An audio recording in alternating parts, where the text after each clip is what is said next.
गोवाल गेलो पाल पूरो भी सारी तेलागे उठोरे गोपाल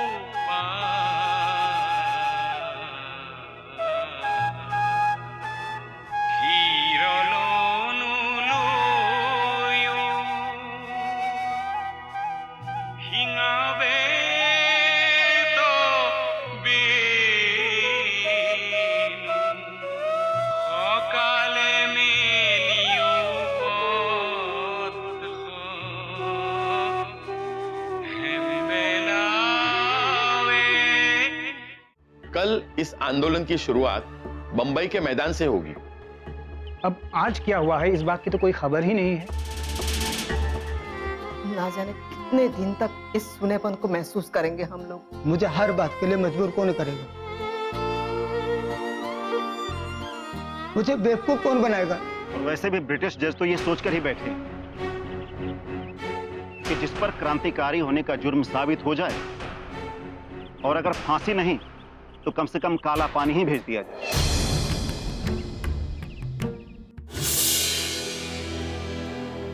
आंदोलन का क्या हुआ बाबूजी? आंदोलन तो पूरे देश में शुरू हो चुका है। ब्रिटिश सरकार चाहकर भी इस आंदोलन को रोक नहीं पाई। मैं सुबह मंदिर गई थी, मंदिर में भी इसी बात की चर्चा थी। बाहर अंग्रेजों की फौज यहाँ वहां घूम रही थी। हाँ, ब्रिटिश सरकार ने कुछ ऐसा ही बंदोबस्त पूरे देश में किया है। गिरफ्तारियां भी हुई हैं। लेकिन गिरफ्तारियों के बावजूद भी कल बॉम्बे से यह आंदोलन शुरू हो चुकी है और ये ब्रिटिश सरकार की सबसे बड़ी हार है। ब्रिटिश सरकार ने तो सारे किलों को भी जेल बना के रख दिया है। लेकिन कितने लोगों को ये जेल में डालेंगे? इन्हें नहीं मालूम कि अपने जुल्म के तौर तरीकों से भारतवासियों को खामोश नहीं रख सकते। जो क्रांतिकारी गिरफ्तार हो गए हैं, ब्रिटिश सरकार तो पता नहीं गुस्से में उनके साथ क्या सलूक करेगी। ब्रिटिश सरकार ने ऐसा कुछ भी किया तो वो आग में घी डालने की काम करेगी। ब्रिटिश सरकार को अब ये बात समझनी होगी, अगर उन्होंने किसी भी क्रांतिकारी के साथ सख्ती की तो ये शांतिपूर्ण आंदोलन उग्र भी हो सकता है। और अगर यह आंदोलन उग्र हुआ तो पता नहीं कितने अंग्रेज मारे जाएंगे और कितने भारतीय। आंदोलन के उग्र होने का मतलब ही यही होगा कि ब्रिटिश सरकार के विरुद्ध हिंसक विद्रोह, और ब्रिटिश सरकार ऐसा हरगिज नहीं चाहेगी। तो ब्रिटिश सरकार उन लोगों के साथ क्या करेगी जो गिरफ्तार हुए हैं और जो आगे गिरफ्तार किए जाएंगे? ज्यादा से ज्यादा उन्हें जेल में बंद करके रख सकती है ब्रिटिश सरकार। ये देखो, अपने इलाके में जितने क्रांतिकारी गिरफ्तार हुए हैं उन सबकी लिस्ट छपी है। माधो झा, उम्मेद, रंजन उपाध्याय, जतिन, मदन लाल, बहुत लंबी लिस्ट है। जतिन भी गिरफ्तार हो गया? हाँ, लिखा तो यही है। ये जो गिरफ्तार हुए हैं, अब इनका क्या होगा? फिलहाल तो इनकी आजादी की कोई संभावना नहीं है। अब अगर ये आजाद होंगे तो तभी जब ये देश आजाद होगा। आजादी भी तो इतनी जल्दी नहीं मिल जाएगी ना। अंग्रेजों को जाने में वक्त तो लगेगा ही। हाँ, वक्त तो लगना ही है। चाहे जितना भी वक्त लगे, मैं अपने जतीन के लौटने का इंतजार करूंगी। मैं इंतजार करूंगी।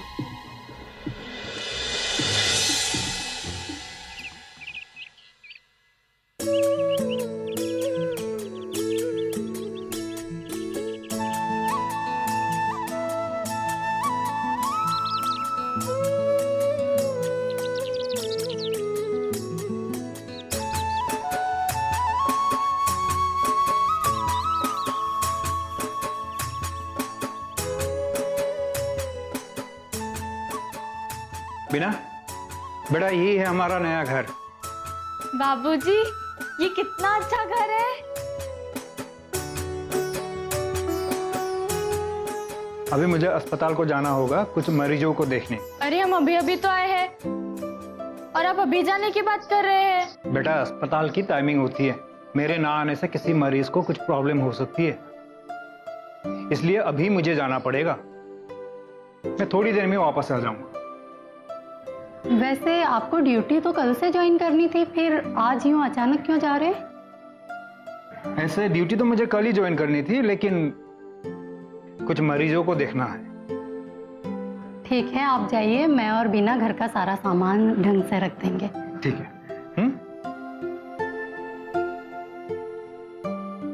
चलो बीना, हम जल्दी जल्दी फटाफट घर को सजाते हैं।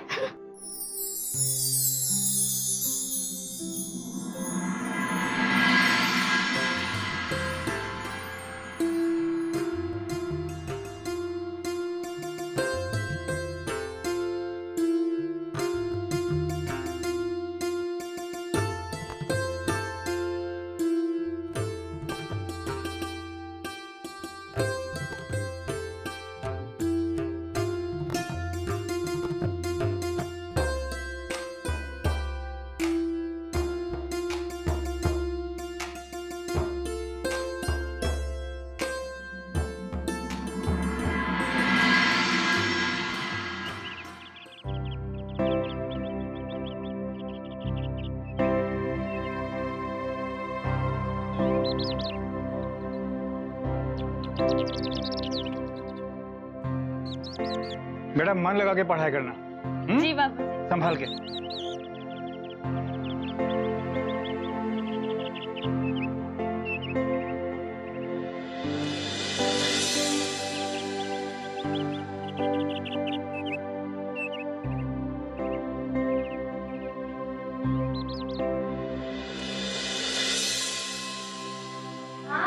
ये देखो मैं जीत गई। अरे वाह मेरी बेटा, हाँ मुझे पता ही था। मैं जीत गई। कितना अच्छा है ना?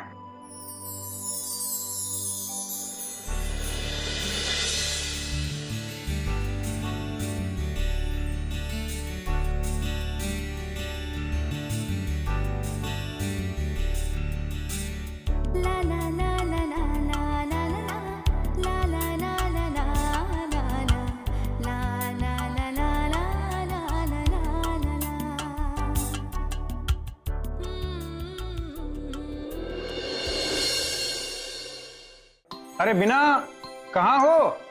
अभी तक तैयार नहीं हुई? मैं ड्राइवर को बोल कर रखा हूँ, लेकिन ज्यादा देर तक वो भी नहीं रुक सकता। तैयार तो वो कब से हो गई है, पता नहीं क्या कर रही है अब तक। बिना, बिना। पापा मैं तैयार हो गई, बस। मैंने आपको कहा था कि बाबूजी को चिट्ठी लिख दीजिए। अरे चिट्ठी लिखने का वक्त मिला कहाँ? अरे तो आपकी तरफ से मैं लिख देती हूँ ना, यहाँ का समाचार ही लिखना है ना। और आपकी तरफ से लिखूंगी तो ये लिख दूंगी कि आदरणीय बाबूजी, और ये लिखूंगी कि हमें पूर्ण विश्वास है कि आप स्वस्थ और अच्छे होंगे, और ईश्वर से प्रार्थना करते हैं कि। अरे बस बस, चिट्ठी लिखने से पहले ही पूरा सुना देगी क्या? चिट्ठी में ये लिखना था कि बीना बहुत दिनों से जिद कर रही है नाना के घर जाने की, इसलिए हम बीना को भेज रहे हैं। कुछ दिन आप लोगों के साथ रहेगी तो उसका मन बहल जाएगा।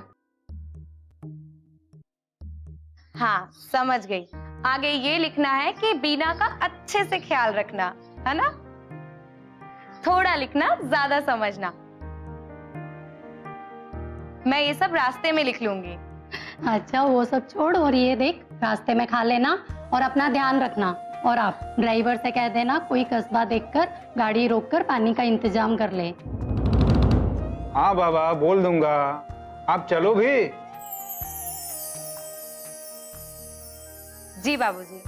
अब तू बच्ची नहीं है, वहां पर भी नाना मामा के सामने मर्यादा में रहना, और ज्यादा यहाँ वहां घूमना फिरना मत, और कम बोलना। ठीक है माँ। उस वक्त की बात और थी, उस वक्त तू छोटी थी। उन्हें ये बिल्कुल भी नहीं लगना चाहिए कि हमने अपनी बेटी को कितनी छूट दे रखी है। ठीक है माँ, नहीं लगेगा, बिल्कुल नहीं लगेगा। और वैसे भी मैं वहाँ उन लोगों से मिलने जा रही हूँ, मुझे घर से बाहर कदम रखने की जरूरत ही नहीं है। ठीक है, अपना ख्याल रखना वहाँ पर। अच्छा तो चले।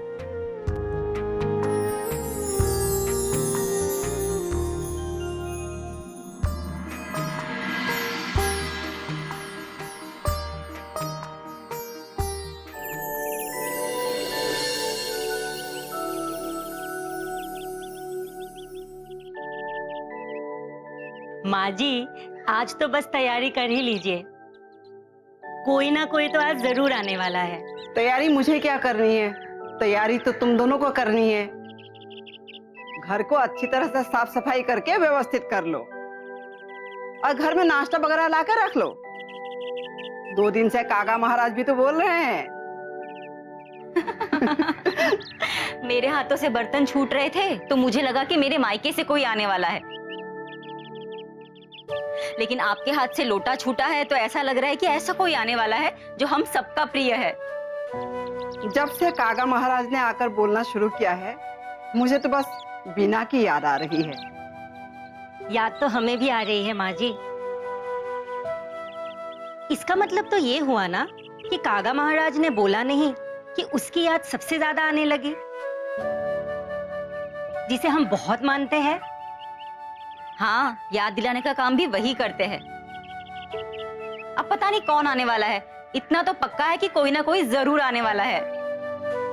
बीना को भी आए काफी समय हो चुका है और अब बीना भी बड़ी हो चुकी है, उसे दामाद जी अकेले थोड़ी ना आने देंगे। मैं दूसरा जल लेकर आती हूँ।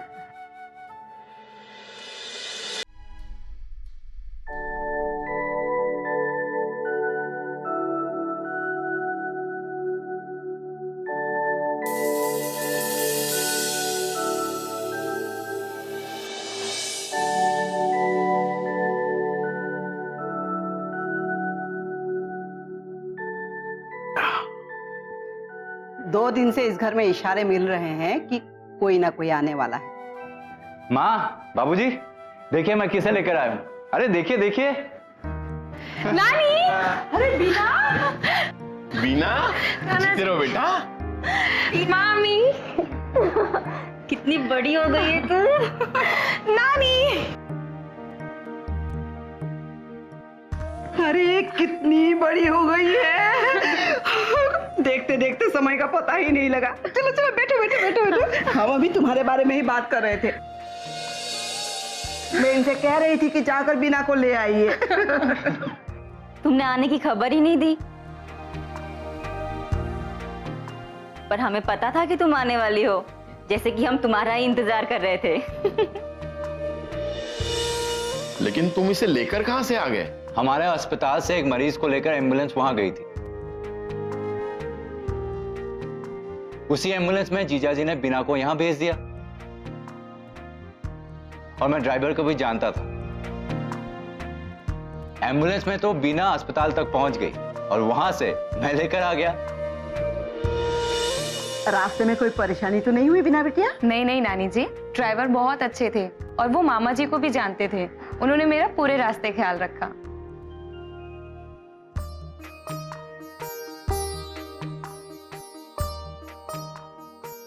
अरे मोईराम, तुम आ गए।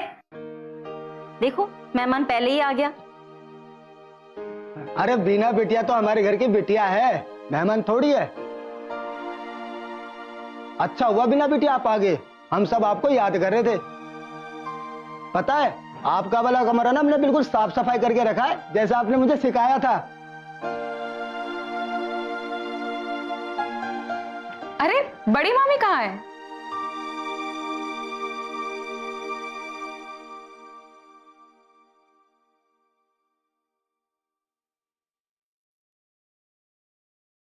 अरे बीना, अच्छा हुआ, हम लोगों का इंतजार ज्यादा लंबा नहीं रहा। मैं तो बहुत पहले आना चाहती थी, लेकिन माँ और बाबूजी आने दे तब तो। अरे बीना, नमस्कार मामा जी। खुश रहो खुश रहो। बीना, कितनी बड़ी हो गई हो तुम।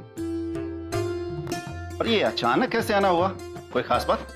मामा जी, आप लोगों से मिलने के लिए कोई खास बात होना जरूरी है? अरे नहीं नहीं, बिल्कुल नहीं, मेरे कहने का ये मतलब बिल्कुल नहीं था। श्रीकांत और पूजा नहीं दिखाई दे रहे, कहाँ है? हमने दोनों बच्चों को बोर्डिंग स्कूल में डाल दिया है। अब दोनों वहीं रहकर पढ़ाई लिखाई कर रहे हैं। यहाँ रह के दोनों बिगड़ने लगे थे, अब वहाँ श्रीकांत और पूजा दोनों अच्छे से पढ़ाई कर रहे हैं। चलिए, अच्छी बात। अच्छा, आप हाथ मुंह धो लीजिए, मैं आपके लिए चाय नाश्ता लेकर आती हूँ। बहुत भूख लगी है मुझे, और बीना को भी कुछ खिलाओ।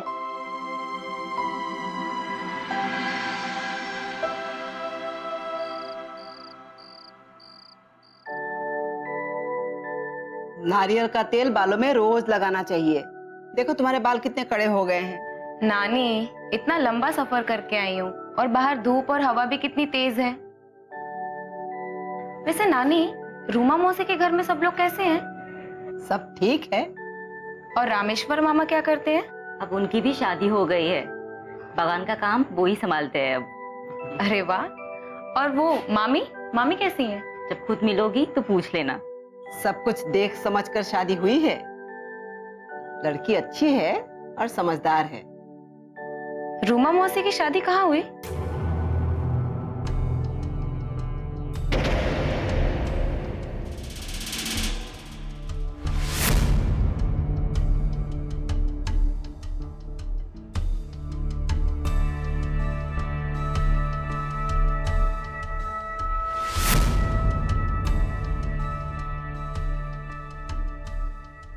क्या हुआ नानी, आप चुप क्यों हो गई?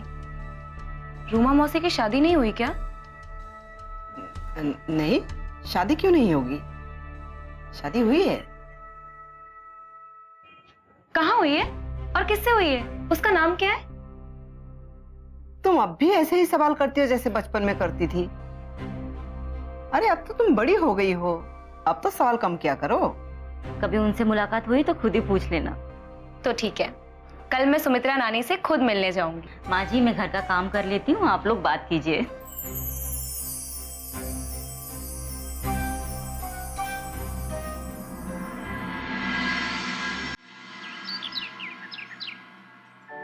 नहीं बस बस माँ, एक और ले लो, पूरा दिन ऑफिस में रहना है तुमको। ठीक। ये आप भी लीजिए। हाँ, बहू ने बहुत प्यार से बनाया है, स्वादिष्ट भी बनाए हैं। तुम भी खाओ। हाँ, मैं आप लोग खा लीजिए, बाद में खा लूंगी मैं।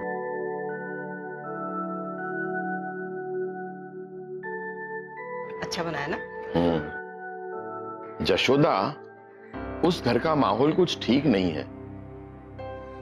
बीना को वहां भेजने का क्या मतलब है? हाँ माँ, और फिर जो हालात है उसमें बीना को वहां भेजने के लिए मैं नहीं कहूंगा। आखिर क्या कहकर बीना को उस घर में जाने से रोकेंगे? क्या कहकर उसे मनाएंगे? अब वो यहाँ आई है तो उन लोगों से तो मिलना चाहेगी ही। हाँ, बात तो ठीक है। हमसे भी ज्यादा वो उन लोगों से ज्यादा घुली मिली हुई थी। माँ, वो पुरानी बात हो गई। बीना तब बच्ची थी जब उस घर में जाती थी, रिश्तेदार समझकर उसकी इज्जत भी होती थी। लेकिन जो अभी हालात है वो वैसे नहीं है, और वहां जाकर वो सब देख सुनकर पता नहीं बीना के ऊपर क्या असर हो। ये बीना के ऊपर क्या असर होगा? कल रात भी वो कह रही थी कि वो उन लोगों से मिलने चाहेगी, और अब बीना को कुछ भी कहकर मनाया नहीं जा सकता है। हम बीना को समझा भी तो नहीं सकते हैं कि उस घर में क्या हुआ है। जाने दो, वो जाएगी तो खुद समझ जाएगी। आखिर बीना यहाँ कितने दिन रहने वाली है? ठीक है, जाने दो उसे। लेकिन बीना अभी है कहाँ? देख लीजिए बीना बिटिया, आपने जो पाठ पढ़ाया था ना साफ सफाई का, मैंने अब तक उसका पालन किया है, और उस साफ सफाई की वजह से मैं स्वस्थ भी हूँ और अच्छा भी हूँ। ये बात आपको सबको समझानी चाहिए। मेरी कौन सुनेगा बिटिया? मैं ठहरा अनपढ़ गवार, मैं भला किसी को अच्छा ज्ञान कैसे दे सकता हूँ? देना ही चाहिए। पढ़ लिख लेने से दुनिया की सारी बातें समझ में नहीं आती।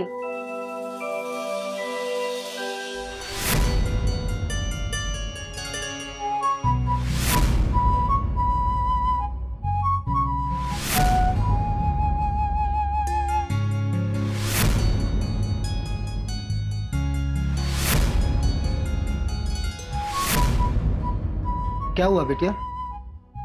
गोली काका यहीं रहते थे ना? हाँ बिटिया। अब वो कहाँ है? कुछ पता चला? नहीं बिटिया, मैं उनके बारे में कुछ भी नहीं जानता हूँ। रूमा मौसी के घर के बारे में तो कुछ पता होगा। मेरे से क्यों पूछ रही हो बिना बिटिया? मुझे कोई बताता है क्या? मैं तो अपने काम में लगा रहता हूँ, और ये छुप छुप कर किसी की बातें सुननी मेरी आदत तो है नहीं। फिर भी कुछ तो पता होगा आपको। रूमा बिटिया की शादी तो हुई थी, लेकिन उसके बाद जो हुआ वो ठीक ही नहीं हुआ बिटिया।